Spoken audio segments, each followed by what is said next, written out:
কঁঠাল খাই হাতত আঠা লগাতকৈ পথাৰৰ মুচি এটা আছিলে ভাবিলো তাকে চব্জি বনাই খাই দিওঁ ও কঁঠাল খাবলে ভয় আঠা লাগে বুলি মৰম দিবলে ভয় হিয়া ভাগে বুলি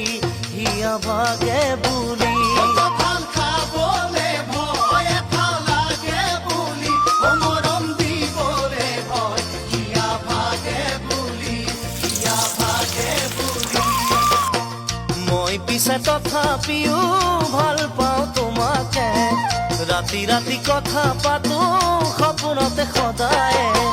মই পিছে